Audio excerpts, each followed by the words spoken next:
నిరసనలు అనేటటువంటి చాలా కీలకమైనటువంటి అది ప్రజలకి అర్థమయ్యేలాగా మన భావన మన అభిప్రాయము తెలిసేలా వాళ్ళకి హార్ట్ టచింగ్గా ఉండాలి, వాళ్ళని ఇన్వాల్వ్ చేసేలా ఉండాలి. ఊరికి నేను నేను నిరసన చేస్తానంటే వేస్ట్. అది దానివల్ల మనకి పేపర్లో టీవీల్లో రాసుకోవడానికి పూసుకోవడానికి చూసుకోవడానికి తప్పింది దేనికి పనికిరాదు. బీఆర్ఎస్ ఒక అద్భుతమైన నిరసన కార్యక్రమం చేసింది.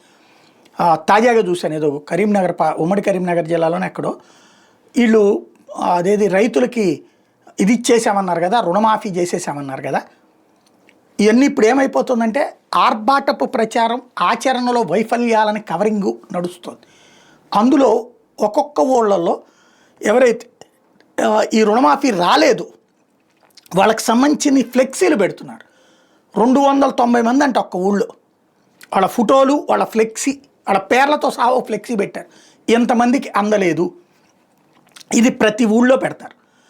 ఇక్కడే అసలు లాజిక్ ఉంటుంది. వెంటనే కాంగ్రెస్ వాళ్ళు ఏం మాట్లాడతారు, వాళ్ళకి మళ్ళీ మేము అడ్డదిడ్డంగా ఇవ్వలేదు, ఎవరు అర్హులో వాళ్ళకి ఇచ్చామంటాడు. వీళ్ళందరూ అర్హులా కాదని ఊళ్ళో చర్చ వస్తుంది.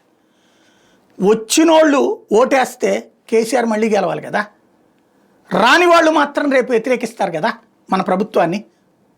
వచ్చినోళ్ళు గ్యారంటీ ఓటేస్తారన్నది నమ్మకంలే. జగను కేసీఆరే సాక్ష్యం.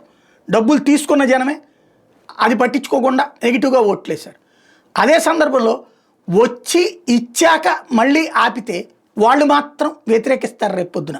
గతంలో ఏది కాంగ్రెస్ పార్టీ దెబ్బతిన్నది అక్కడే, అలాగే ఆంధ్రాలో తెలుగుదేశం దెబ్బతిన్నది కూడా అక్కడే.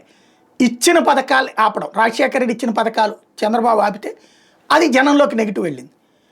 చంద్రబాబు నాయుడు అన్నలా క్యాంటీన్ లాంటివి ఆపినప్పుడు జగన్ విషయం మీదన జనంలోకి నెగిటివ్ వెళ్తుంది. కాబట్టి ఇక్కడ బీఆర్ఎస్ ఒక స్ట్రాటజిక్ సక్సెస్ఫుల్ ప్రోగ్రామ్ చేసింది, మంచి ఆలోచన చేయగలిగింది.